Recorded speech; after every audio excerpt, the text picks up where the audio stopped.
Clinker Factor, the cement industry podcast. Welcome to the Clinker Factor, a podcast from WCA, which looks at the cement industry's response to climate change around the world and other topics of interest. I'm Ian Riley, CEO of WCA, and your host on the Clinker Factor. So as many of you will know, we have our annual conference in Nanjing shortly on May the 18th. And today I'm delighted to be talking to one of our most prominent speakers, Matthias Mersmann, who is the CTO of KHD. So Matthias, welcome back to the Clinker Factor. Thanks, Ian. Thanks for having me. And you're going to be talking at the conference about technologies for the decarbonization of the cement industry. So maybe a place to start will be, given all of the pressures on decarbonization and the fact that cement is a hard to abate sector, why do you believe we'll continue to use cement and concrete in the future? Yeah, that's a very good question, Ian, and a question that is very much discussed in the cement industry, but surprisingly also very much outside the cement industry. There are lots of proposals to substitute cement with wood, timber, and other materials. But if you look into it in more detail, if you specifically investigate how much carbon is embedded in the building materials and how much energy is embedded in the building materials, you'll find out that cement and concrete is the building material with the lowest embedded carbon and with the lowest embedded energy. So if we would substitute cement with other materials like steel, glass, timber, and whatever is there,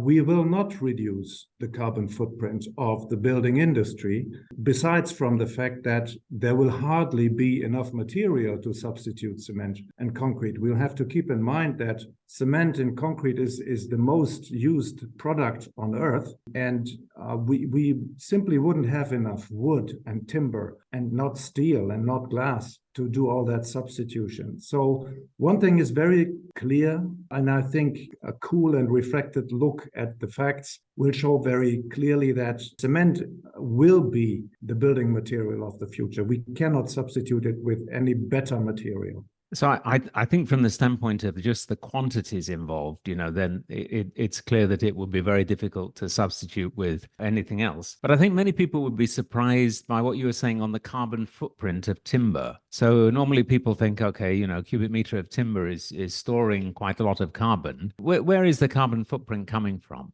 Yeah, it's also coming from the non-availability. If we use timber and wood for building material, we'll have to take it off the biosphere, and we're taking away the potential of the plants to do photosynthesis and recover the carbon dioxide. So there's a quite a good work that has been done and published also by Karen Scrivener, showing very nicely and precisely about the carbon footprint of all these building materials. Okay, I think it's very difficult when you look at carbon footprint. I mean, you always have to compare it to a base case, and making sure you're getting the right comparison is very tricky, and especially with these nature-based solutions, what might happen in one field or the next field, to some extent is sort of fungible, and to some extent just can be played with. And I think in the cement industry, more or less come to the conclusion that we really have to look at decarbonizing our own emissions rather than playing with offsets. So I know this is something that you and KHD have been looking at, and you have a lot of technology in this area. But maybe we could start with the role of Industry 4.0 and digitalization in being able to improve the efficiency of the cement processes. This is one of the key levers that we've been trying to pull now for many years. Have we got better at pulling this as a result of digitalization and Industry 4.0? Have we got better? I'm not so sure. Many people talk about artificial intelligence and the upcoming of artificial intelligence being something like the secret weapon to solve all our issues. I don't belong to this fraction. I know that artificial intelligence, or machine learning, I would rather refer to, is a powerful tool, and it will deliver when it's used wisely. It will deliver its performance, and we at KHD also utilize artificial intelligence and machine learning technologies in our advanced process control systems. That will be one portion, one lever we will have to apply in order to increase energy efficiency in the cement production. Now, energy efficiency is certainly one thing, one of the levers that also has been pointed out by the International Energy Agency already many decades ago towards the decarbonization of the cement industry. But the potential is, say, restricted to maybe 5% in the total potential for decarbonization. So we have to use it. We are using it. It will help stabilizing the operation of the plants. The plants will be getting more complex as we use more alternative fuels or develop more complex production processes. We will have to use the best available, say, advanced process control, and that is also incorporating, of course, machine learning. We ourselves have also developed a product called ProMax RTO, a real-time optimizer, which is working on machine learning in a specific way. We believe very efficient way, self-adapting, self-learning, reteaching systems, which are combined with our knowledge of process and operation, so that we combine these technologies to have a robust and efficient system. Yeah, I think one of the attractions of control systems and machine learning is that it's something that's very easy to apply to an existing system. So we can see that with new plants that are constructed, the energy efficiency of the best new plants is really very impressive, but it's not really something that is going to be seen in existing plants. It's much more difficult to improve the performance of existing plants, and we won't see very many new plants in the future. So as you say, these plants that are getting 10-15% better performance will be very few in number relative to the number of existing plants. So I think it has an important role to play. Maybe the second lever that we've talked about for many years, of course, is alternative fuels, and we see Europe leading the way in alternative fuels, but we do see a much greater interest now in developing countries. And I wonder if there are particular trends that you see in alternative fuels that you think are interesting. Yeah, alternative fuels is something that in Central Europe has been introduced already 5 decades ago. And you could say that maybe Central Europe, Germany and Austria specifically, have been leading the way and have been collecting all the bloody noses, which usually come with the more intensified use of alternative fuels, because alternative fuels undoubtedly put more challenge to the operation of a cement plant. Nevertheless, cost pressure and nowadays also reduction of carbon footprint is a very strong motivation to use alternative fuels. And the thing with the alternative fuels is there's only one definition of alternative fuels, which is fuels which have never been produced in order to be meant to be taken as fuels. So the variety is so large and so huge that there is, of course, something like RDF, which is almost standardized. But besides RDF, there are lots of different alternative fuels, and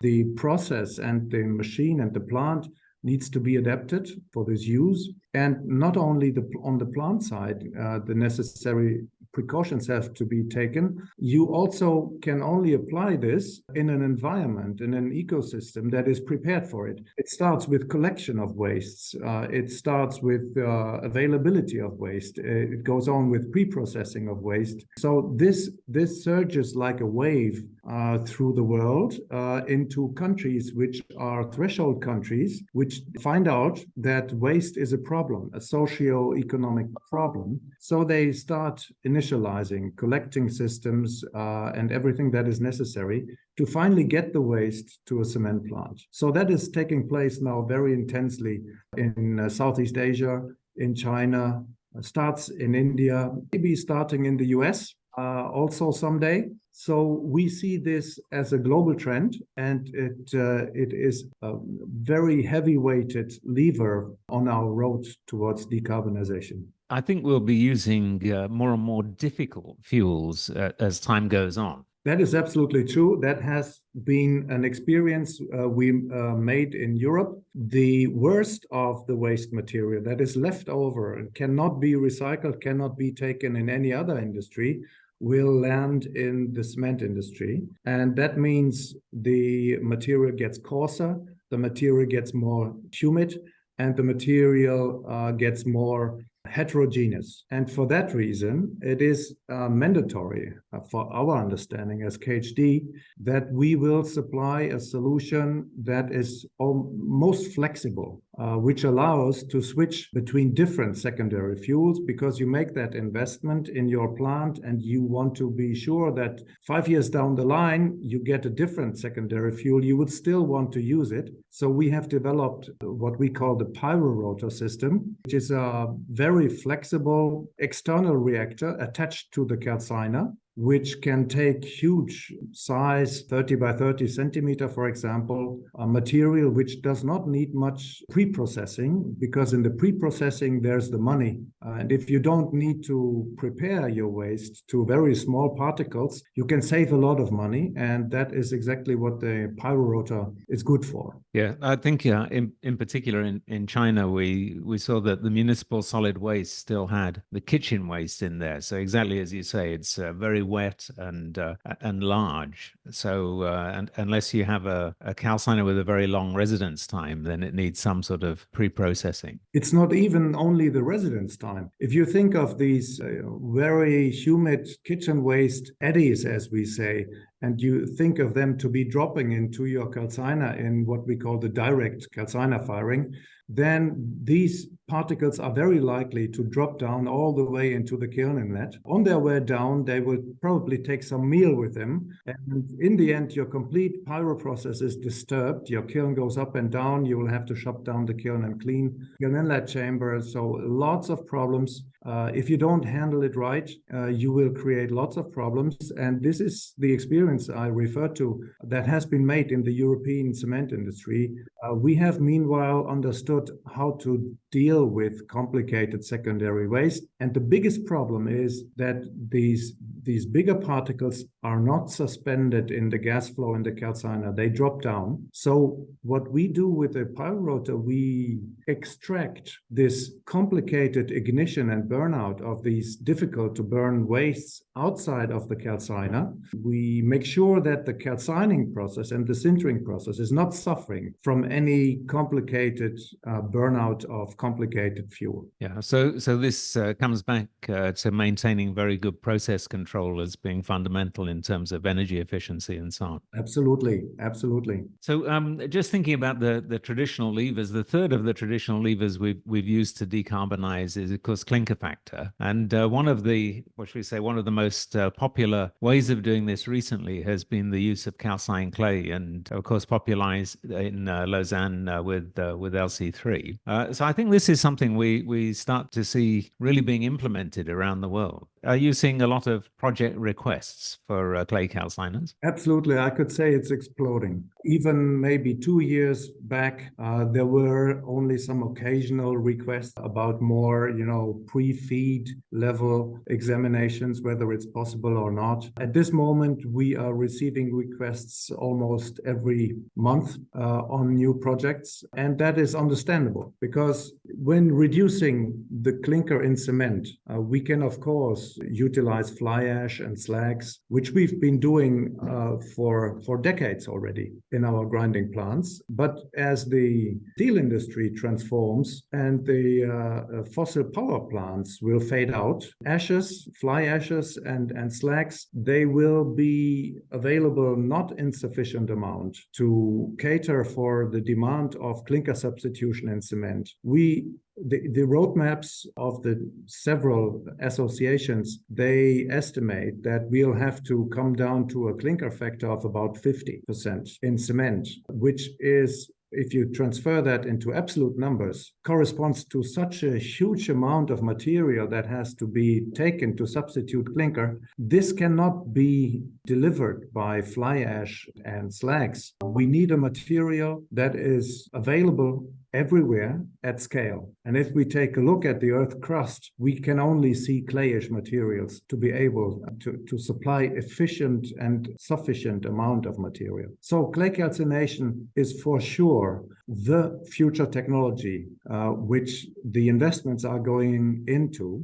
We will see a decline of new clinker lines, Portland clinker lines, rotary kiln lines, and we will see in the same amount an increase of calcined clay plants that will be coming up. Yeah, and you see this as being something that is happening around the world, I think, already. That is true. Of course, first you need some good deposit with sufficient kaolinite content, which is not everywhere the case, but you'll find spots all over the world. And as I said, we are presently, and we're not alone, pursuing a lot of projects, and people are getting ever more confident in scaling up these plants as well. At the moment, there are maybe just a handful of plants in operation, most of them rotary kiln conversions, only very few flash calciners. But the flash calciners are, of course, the technology that allows larger production capacities. And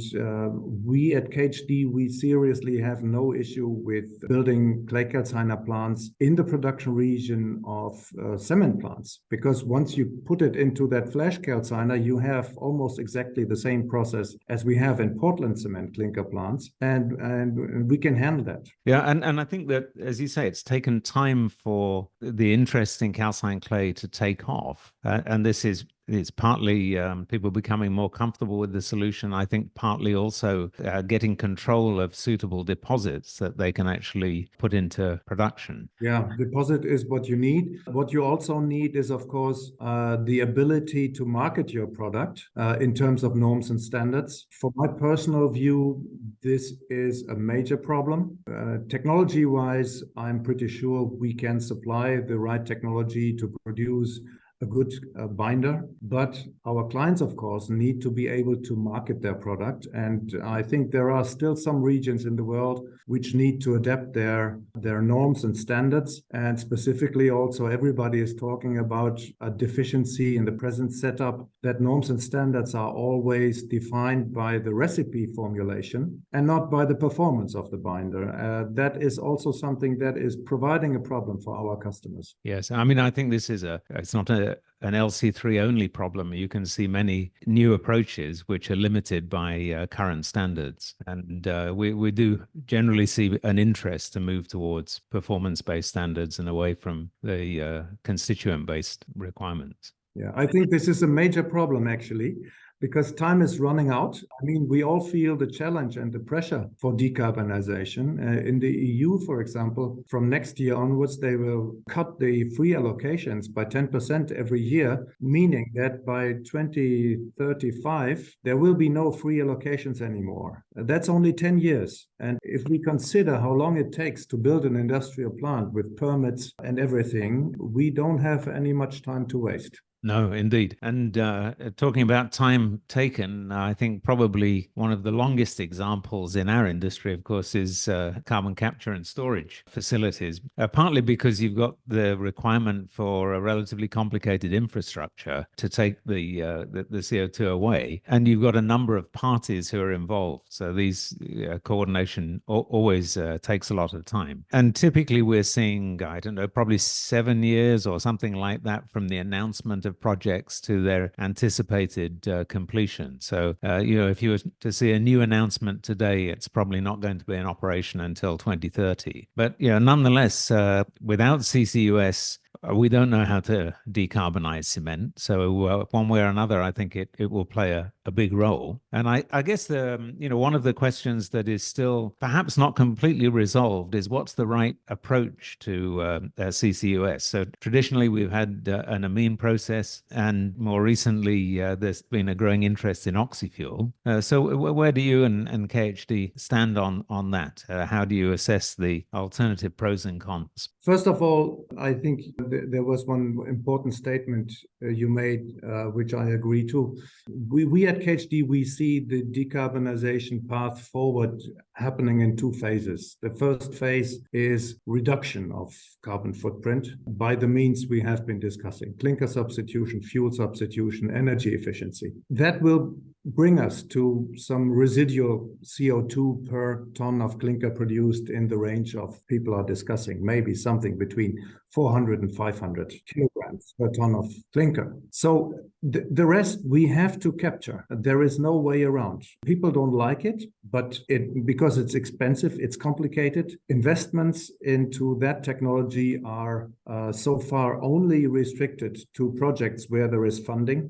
Nobody does that on a purely commercial economic system for understandable reasons. But in the end, approaching the year 2030, we have to do it. There is no other ways to decarbonize. And if we have to apply it from 2030 onwards, we have to think a little bit bigger. We have to understand that we will be subjecting maybe 3,000, maybe 4,000 cement plants in the world to carbon capture in order to really get down to net zero. And if we have only 6 years time left before we have to start doing that, it's very clear we have to get going now in piloting and development of technologies. And as you said, amine scrubbing is a technology that is available since decades already. It's a known technology. It's suitable for the large gas flows we're having. So it is possible. It is the only TRL 8 or 9 technology which is available, ready for use today. However,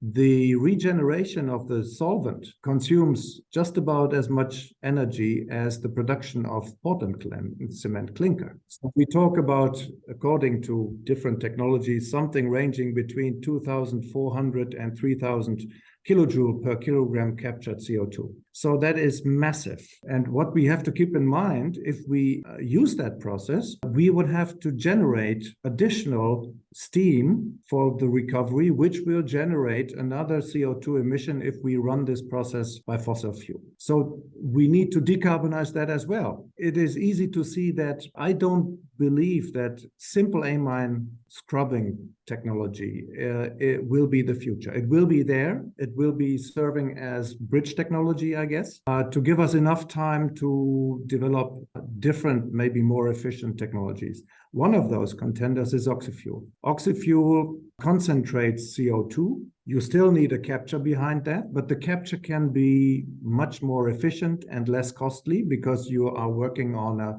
say, 80, maybe 85% concentrated CO2 stream, which makes capture much easier. Another thing which we have developed is a novel type of pyro process, which is more suitable to be operated in connection with an amine scrubbing capture technology in that way that this process generates just as much waste heat to run the steam generator for the amine solvent recovery. You might think this is crazy, generating a pyro process that intentionally creates more waste heat, which is completely contrary to what the cement industry has been trying so hard to do for many decades. Still, it makes sense because in this system, you can use alternative fuels to provide the power for the regenerator of the solvent. And if you calculate the cost, especially if you have rather cheap alternative fuels that you could use,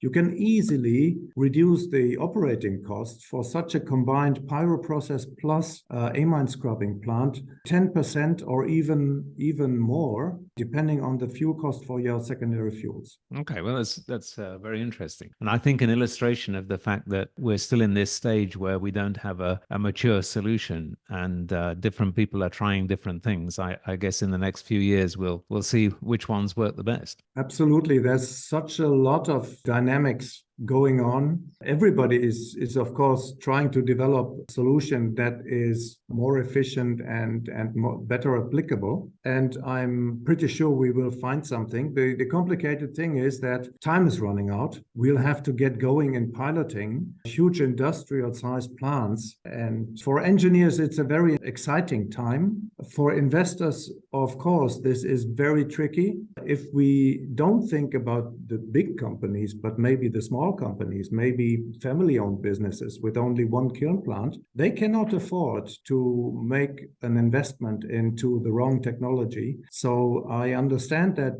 there's a lot of hesitation at this time. People are holding back their investments in order to wait and see whether there's something else coming up. We are, for example, also working on the R&D side very much on electrification.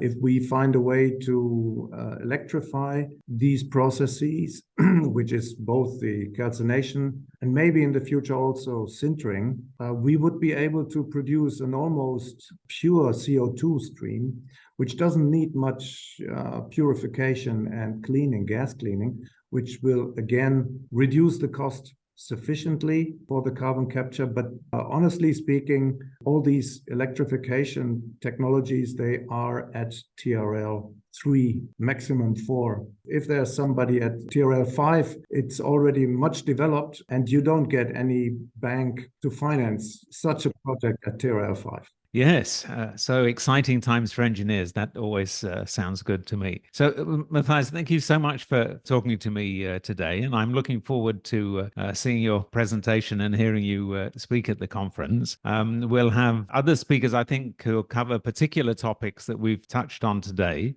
And we'll also have success stories from various plants around the world, again, looking primarily at these kinds of topics. So if you're listening to this podcast, do think about joining us in Nanjing on May the 18th. Matthias, thanks again. Thank you very much, Ian, for having me, and I'm looking forward to the convention. Thanks for listening to the Clinker Factor podcast today. If you've enjoyed it, do subscribe and please recommend us to friends and colleagues and anyone else who you think would be interested in what's happening in the cement and concrete industry around the world. WCA is a not-for-profit company. Please visit our website to see the services that we offer.